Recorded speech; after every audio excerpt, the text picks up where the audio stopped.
Tag news official में आप सभी का स्वागत है। मैं हूं अल्तमश शेख।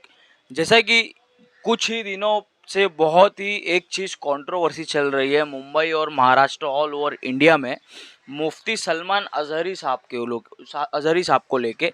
आज हमारे साथ है एडवोकेट शान एलाई।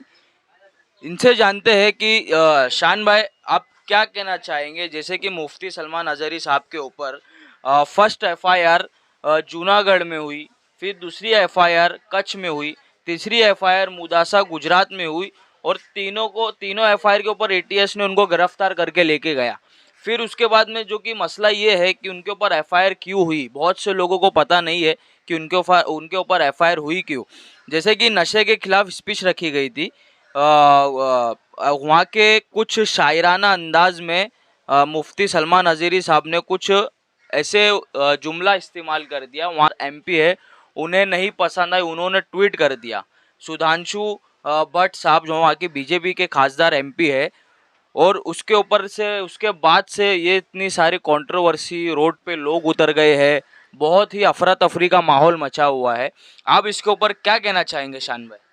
देखिए, सबसे पहले मैं बताना चाहता हूँ आपके चैनल के माध्यम से, मुफ्ती सलमान अजहरी साहब को जो है जूनागढ़ में एक नशा मुक्त प्रोग्राम था, उसमें इनवाइट किया गया था। उसमें उन्होंने कुछ शब्दों का इस्तेमाल किया, उसमें कोई ऐसा कंटेंट नहीं था जो किसी के धर्म को आहत करता और ना ही किसी को थ्रेट था। लेकिन इसकी कंट्रोवर्सी बनाई गई पूरी तरह से, और देश का एक माहौल आपको जिस तरह से पता है कुछ दिनों से बड़ा चरमरा सा गया है। क्योंकि मैं इन शब्दों का इसलिए इस्तेमाल कर रहा हूं क्योंकि सिर्फ विशेष एक धर्म पर ऐसी कार्रवाई हो रही है जो ये जो धर्म है ये देश के खिलाफ गतिविधियों में काम करता है।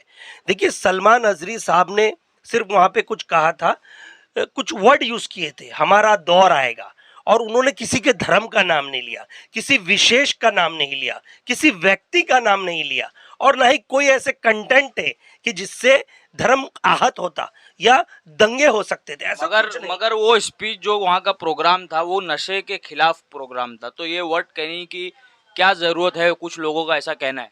देखिए, शायराना अंदाज में अगर मैं आपको बताऊं, अगर आप वर्डिंग की बात करेंगे तो हमारे जो माननीय सांसद हैं अनुराग ठाकुर जी ने, आपने क्या कहा था, देश के गद्दारों को गोली मारो सालों को। तो इसका मतलब क्या, गोली किसे मारने कहा गई थी, विशेष एक धर्म को।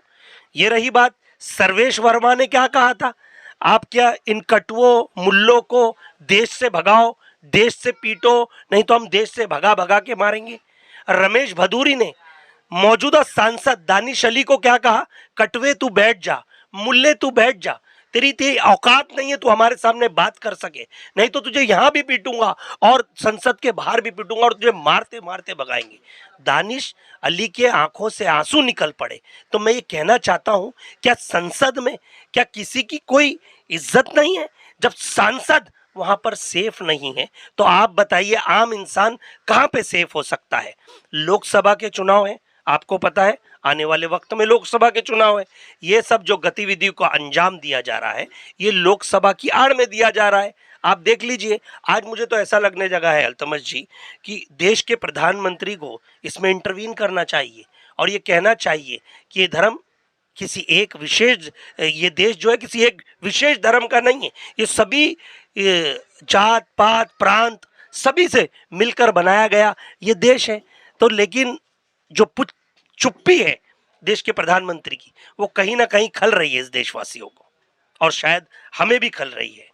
जैसा कि अभी इलेक्शन की डेट डिक्लेयर हो चुकी है आज, उसको लेके जितने भी नेता हैं वो सब आज से सब यहाँ वहाँ लोगों के बीच में नज़र आने लगेंगे, और जो ये मुद्दा है फिर से दूसरा उठाया जाएगा या कुछ लोगों का किया जाएगा, मैनिपुलेट किया जाएगा, जिससे माहौल ख़राब हो सकता है।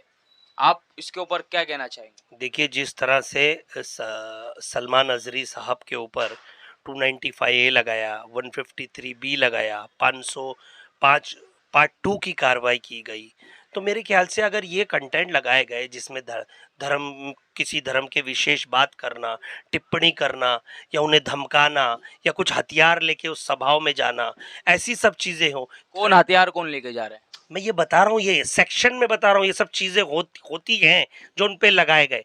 एटीएस अब उनकी जो जहाँ तक की अभी तक की रिपोर्ट है, उनकी जूनागढ़ से बेल हो चुकी है। अब उसके बाद कच्छ एटीएस ने उन्हें अरेस्ट किया है। अब कच्छ में भी उनके ऊपर सो एंड सो सेक्शन लगे 295 ये। उसके बाद हाल ही में एक ताज़ा रिपोर्ट आई है कि मोदासा में भी उनके ऊपर एफआईआर हुई है। तो तमाम, आप ये एक शब्द कहने पर आप किसी के धर्मगुरु को इतने सीरियस एलिगेशन लगा के उन्हें अरेस्ट कर लेते हैं, उन्हें जेल की सलाखों के पीछे भेज देते हैं। तो मेरा ये मानना है कि आज देश की गतिविधियों में कितने सीरियस एलिगेशन नहीं ऑन रिकॉर्ड हैं।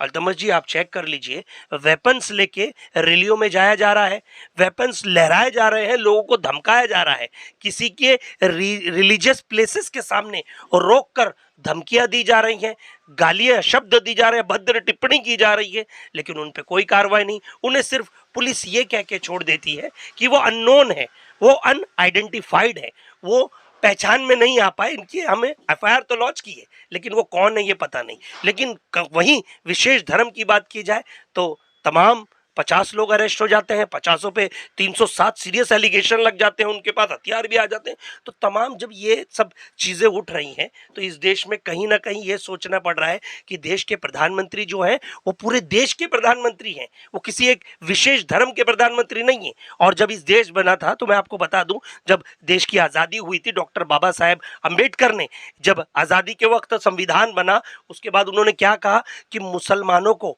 इस देश में उनका हक है, अधिकार है, जो उन्हें यहाँ रहने का, कोई उन्हें फोर्सफुली कोई शब्द बुलवा नहीं सकता है, फोर्सफुली उनसे जबरन कोई कार्य नहीं करा सकता है, ना उन्हें हटा सकता है। वर्शिप एक्ट की बात हुई थी, मस्जिदों की बात ले लो, दरगाहों की बात ले लो, उसे कहा गया था कि अब इसके बाद कोई चेंजेस नहीं आएंगे इसमें, जैसी दरगाहें हैं, मस्जिद है, मंदिर अपनी अपनी जगहों पे रहेंगी। लेकिन आप देख लीजिए क्या हो रहा है, विदाउट नोटिसेस कोर्ट में केसेस पेंडिंग है, रातों को डेमोलिशन हो रहे हैं, इलीगल। कुछ मैंने भी देखा, कुछ मंदिरों के साथ भी ऐसा किया गया है। देखिए, क्योंकि एक कम्युनिटी के साथ नहीं किया जा रहा है, ये बहुत हर कम्युनिटी के साथ किया जा रहा है। जहां पर अगर वो इलीगलाइज है, मैं ये कह रहा हूँ आपसे, अगर उसके पेपर नहीं है, उसके प्रॉपर्टी की लिटिगेशन में चल रही है, तो कोर्ट है, कोर्ट के दरवाजे, अगर कोर्ट का ऑर्डर आता है तो सभी को मानने हैं। लेकिन विदाउट ऑर्डर, अभी आपने देखा उत्तराखंड में क्या हुआ, वहां पर उत्तराखंड में जो हरदोई जिले में क्या हुआ, वहां पर रातों रात शाम में पुलिस पहुंचती है, प्रोटेक्शन के साथ बुलडोजर लेके गए और कहा ये अनधिकृत बांध काम था, यहाँ पे इलीगलाइज जगह पे ये बनाई गई थी। लेकिन वो केस चल रहा था, 14 तारीख को उत्तराखंड हाईकोर्ट में इसकी सुनवाई थी, लेकिन कहीं ना कहीं उसे भी नज़रअंदाज करके डेमोलिश कर दिया गया, 5 से 6 लोगों की जान चली गई। मतलब क्या चल रहा है इस देश में, इसे सोचना होगा अल्तमश जी। नहीं तो इस ऐसा ही माहौल रहा तो याद रख लीजिए, अगर आप एक धर्म के का टारगेट कर रहे हैं, फिर ये भी कह रहे हैं कि लोग आइए, मैं अमन शांति चाहता हूँ और मुझे वोट दीजिए, तो जो लोग आपको कैसे वोट देंगे? आप उनके ही लोगों को अरेस्ट करा रहे हैं, उन पे कानूनी कार्रवाई कर रहे हैं, उन्हें ही मार रहे हैं, पीट रहे हैं, तो लोग डरे हुए हैं, लोग सहमे हुए हैं कि देश के प्रधानमंत्री आखिर ऐसा व्यवहार करने के खिलाफ कब कार्रवाई करेंगे, कब स्ट्रिक्ट एक्शन होगा, कब इनको जेलों में डाला जाएगा। कि खुलेआम गुंडागर्दी चल रही है, खुलेआम दादागिरी चल रही है।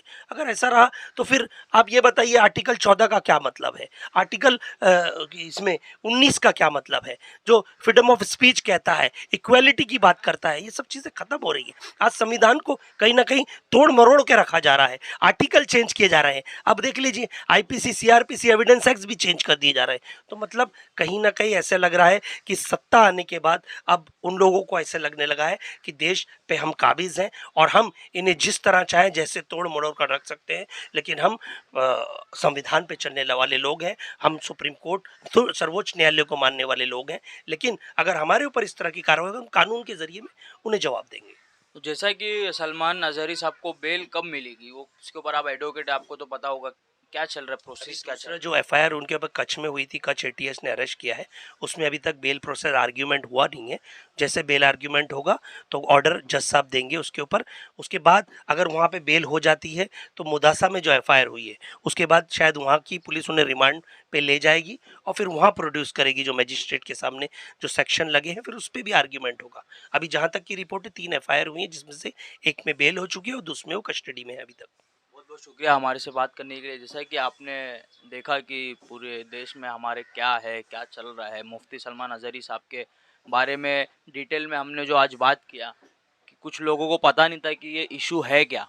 तो हमारा मकसद यही था कि एक मकसद हमारा, एक और सबसे बड़ा मकसद, अहम मकसद है कि देश में अमन और शांति कायम रखे। हमारे देश के नौजवानों से, बुजुर्गों से रिक्वेस्ट है, अपील है कि देश में शांति बनाए रखे, सोच समझ के काम ले, लॉ एंड ऑर्डर को हाथ में ना लिया जाए और जो भी है लीगली काम करिए।